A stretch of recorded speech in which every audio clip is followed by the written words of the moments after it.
Olá pessoal, aqui é o Velgas. Hoje, dia 9 de junho de 2026, 16 horas, horário de Brasília. Antes de entrar nos assuntos, quero pedir até desculpas. Em alguns vídeos aí eu dei uma tossida, pigarreada. Ontem tive uma pequena crise de tosse. Semana passada eu tomei vacina para gripe. Tá meio frio por aqui. E sempre depois da vacina para gripe, ou na semana seguinte, no máximo em 2 semanas, normalmente a minha reação, que eu tomo sempre, né? Ele dá um resfriado, algum problema na garganta. Estou com esse problema na garganta então, mas vou fazer um esforço para não que não aconteça nada, mas já peço antecipadamente desculpas se acontecer. Estou com uma pastilha na boca agora para até aliviar e podermos andar bem juntos. Os assuntos são muito importantes. Não quis deixar para depois, porque a guerra é dinâmica e vão vir mais assuntos a partir de amanhã. Elite de Moscou contra Putin e seu stalinismo. Derrota humilhante no Cáucaso.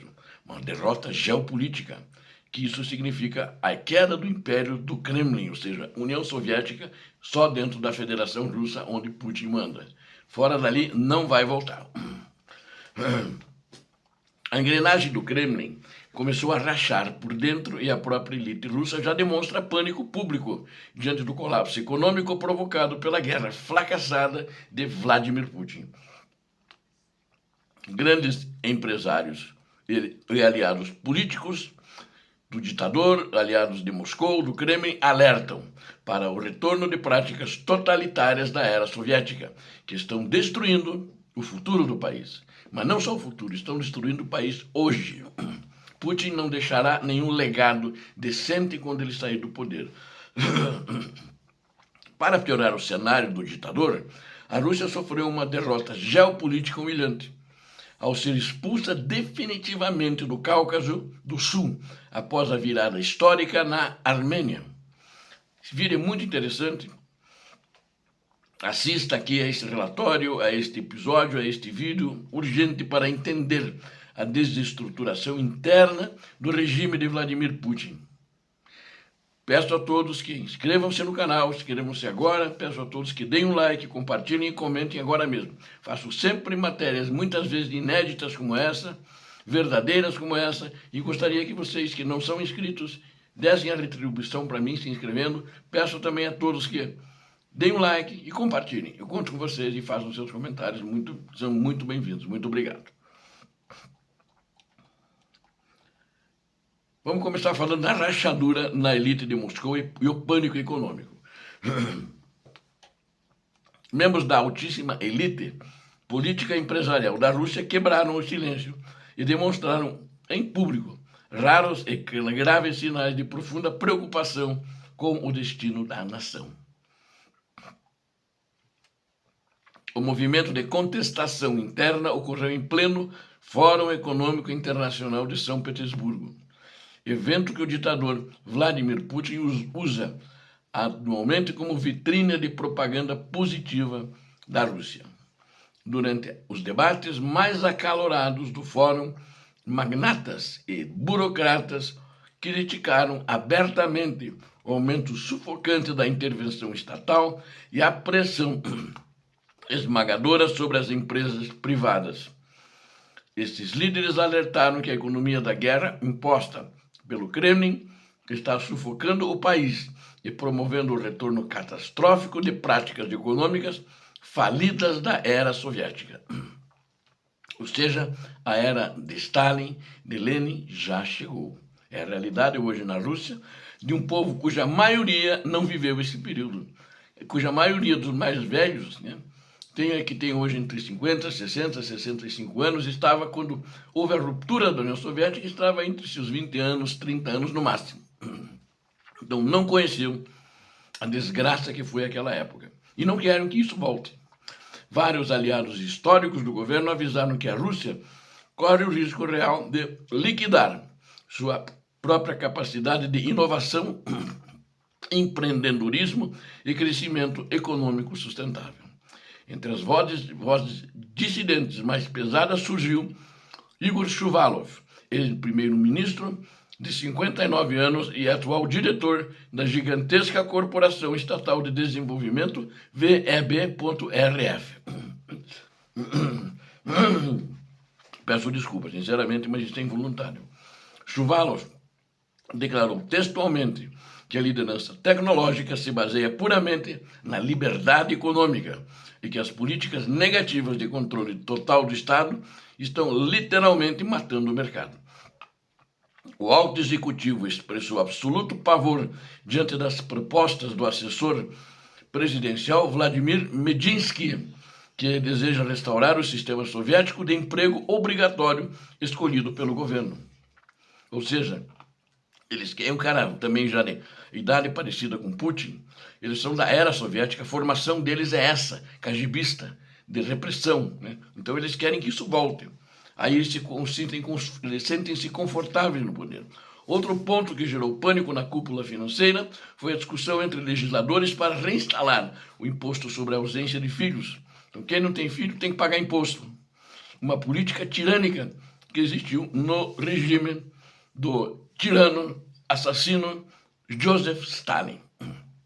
Shuvalov questionou abertamente os rumos do país ao perguntar o que a Rússia construiu nos últimos 30 anos, apontando que as mudanças atuais representam um desafio perigoso.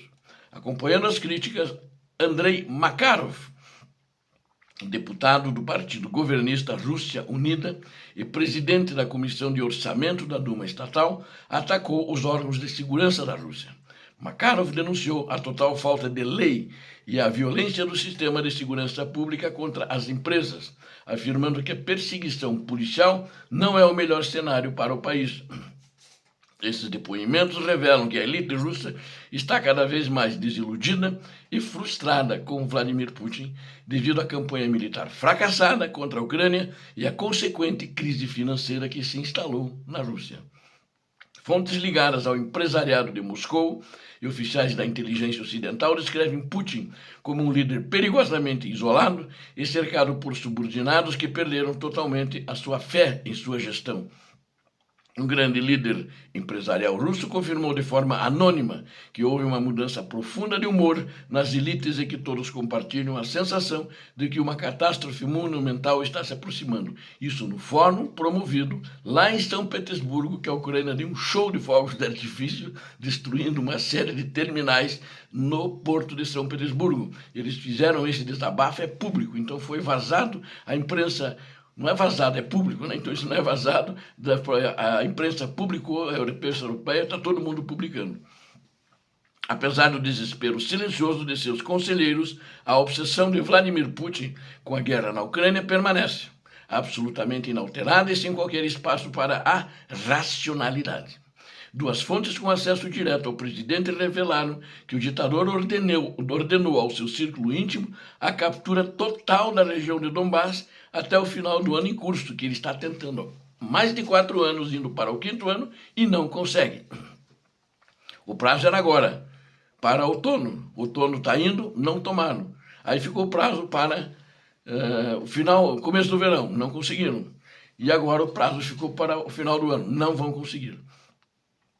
O isolamento mental de Putin agravou-se após ele perder completamente a fé na capacidade do presidente americano Donald Trump de obrigar o governo da Ucrânia a fazer concessões territoriais. Eu sempre falei que a arma secreta que o Putin tinha era Donald Trump. Quem assiste os vídeos, acompanha há muitos anos, vai ver isso, né? Que eu falei já antes do Trump ser eleito isso. Ele estava perdendo a guerra já, estava tendo muitas baixas, perdeu... Atualmente, são mais de 34 mil blindados, mas a fé dele era no Trump. O Trump era a arma secreta dele, até eu brincava dizendo, Trump é a bala de prata de Putin. Não deu certo. Zelensky não aceitou nada do que o presidente americano quis impor a ele. Ele quis impor, que ele estava, e acredito que ainda está do lado de Putin. O otimismo inicial que os estrategistas do Kremlin depositavam em uma suposta mediação favorável de Trump dissipou-se por completo, deixando o regime russo sem saídas diplomáticas.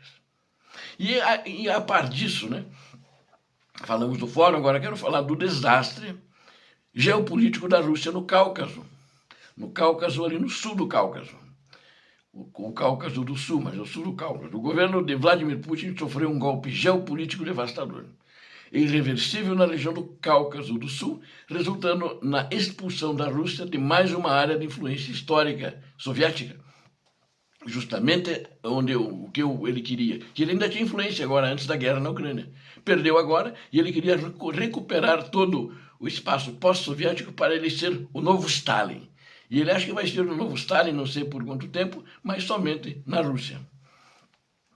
A data de 7 de junho consolidou-se como um marco definitivo para o colapso e desintegração do que ainda restava do antigo espaço do domínio pós-soviético. O mestre do Kremlin, o mago do mal, o mago das trevas, o mestre das trevas do Kremlin, tentou transformar uma eleição parlamentar de rotina na Armênia em uma batalha aberta contra a soberania local, utilizando ameaças diretas e sanções contra alimentos armênios, inclusive. A inteligência russa chegou ao absurdo de promover um desfile de cidadãos russos portando passaportes armênios para apoiar o partido de um empresário russo que candidatou-se na marra. Não tinha nem partido. Independente. Lá pode se candidatar independente. Um fantoche de Putin.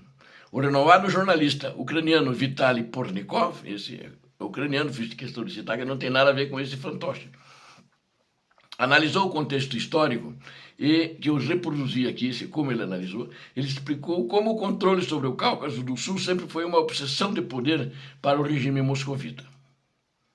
Os movimentos sociais que desestabilizaram a antiga União Soviética não começaram na Lituânia, diz o Pornikov, mas sim na Armênia, através do Comitê Revolucionário de Karabakh. Naquela época, a agência de espionagem KGB explorou com maestria os sentimentos de injustiça territorial para incitar os povos armênios e azeris uns contra os outros de forma violenta. A Rússia comunista criou azeris, é o Azerbaijão. A forma correta de quem é da nacionalidade do Azerbaijão não é azerbaijano, certo? São azeris. A Rússia comunista criou a armadilha perfeita para prender ambas as nações em um conflito eterno, garantindo que o Cáucaso dependesse sempre da mediação militar de Moscou para sobreviver. Quando o Império Soviético desmoronou, os agentes da antiga KGB assumiram o poder na Rússia com Putin e estão até agora. As portas desta armadilha caucasiana foram trancadas com extrema violência. No passado, quando os líderes legítimos da Armênia e Azerbaijão tentaram selar um acordo de paz direto, o Kremlin orquestrou golpes militares para impor governantes fantoches, subordinados a Moscou. O regime russo impôs Robert Kocharian e, posteriormente, Serge Sargsyan, ditadores provincianos que tentavam sugar recursos do Ocidente enquanto geravam falsa lealdade cega a Putin. Seguindo o mesmo roteiro de chantagem aplicado contra o presidente ucraniano Viktor Yanukovych, Putin forçou os governantes armênios a abandonarem um acordo de associação com a União Europeia. No entanto, a sociedade armênia reagiu de forma firme contra a opressão e derrubou o regime pró-Rússia através de uma revolução democrática popular de grande escala. Este processo político antecipou o surgimento de novas lideranças independentes e elevou ao poder o ex-jornalista Nikol Pashinyan, que possui estilo e personalidade, inclusive, na minha palestra, muito semelhantes aos de Volodymyr Zelensky. Enfurecidos pela perda de controle, o ditador Vladimir Putin iniciou uma vingança cruel contra os armênios, agindo exatamente da mesma forma violenta como agiu contra o povo da Ucrânia. Na questão da Maidan, que não queria permitir liberdade na Ucrânia, já queria, naquela época, deixar a Ucrânia pobre, miserável, soviética, anexada à Rússia das trevas, que ele agora já colocou nas trevas. Lá, a era soviética já chegou. Durante a Segunda Guerra Mundial de Karabakh, Segunda Guerra de Karabakh, não tem nada a ver com o Mundial, que foi agora, uns anos atrás, Putin assumiu uma postura de neutralidade falsa, condenou a Armênia à derrota militar perante as forças do Azerbaijão. Fez a sua pequena vingança, a vingança do pipoqueiro. Porém, a vingança do ditador de Moscou falhou miseravelmente e acabou abrindo os olhos da população armênia para as traições históricas cometidas pela Rússia. Atualmente, até mesmo os cidadãos armênios que ainda defendiam laços com Moscou o faziam apenas por desespero e medo de agressão de seus vizinhos, e não por uma aliança real. O primeiro-ministro Nikol Pashinyan iniciou uma busca acelerada por novos aliados internacionais no Ocidente e está criando condições práticas para uma paz estável com antigos rivais.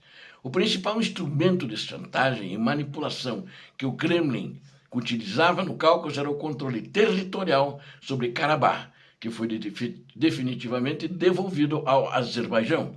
A perda de influência da Rússia sobre a Armênia decreta a falência definitiva da projeção militar do Kremlin sobre todo o território do Cáucaso do Sul. A Federação Russa será inevitavelmente expulsa e deixará aquela região geográfica estratégica para sempre, marcando o encolhimento das fronteiras do Império de Vladimir Putin. Um império de cartas que está desmoronando e ele arrisca levar não ao antigo sistema soviético, talvez só para uma parte, porque arrisca as outras repúblicas que querem liberdade, que são asiáticas, a fazer esse desmoronamento também. Esta grande vitória libertária dos povos caucasianos foi conquistada graças à heróica e implacável resistência militar das Forças Armadas na Ucrânia no fronte europeu, que eles viram isso e eles enxergaram. E ninguém mais tem medo da Rússia. Ninguém mais tem medo de Vladimir Putin. Nem da KGB, nem de quem quer que seja. E muito menos do exército que foi derrotado na Ucrânia, está sendo derrotado na Ucrânia.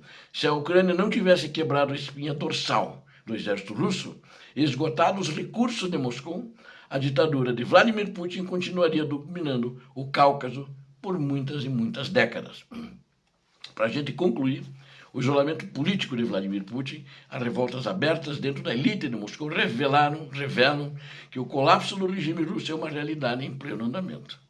A incapacidade de sustentar a economia de guerra e a perda definitiva do Cáucaso do Sul provam que a influência geopolítica do Kremlin está desmoronando em todas as frentes, está se apagando, já não existe mais. A firme resistência da Ucrânia não apenas protege suas próprias fronteiras, mas funciona como motor principal que liberta outras nações oprimidas das garras do imperialismo russo.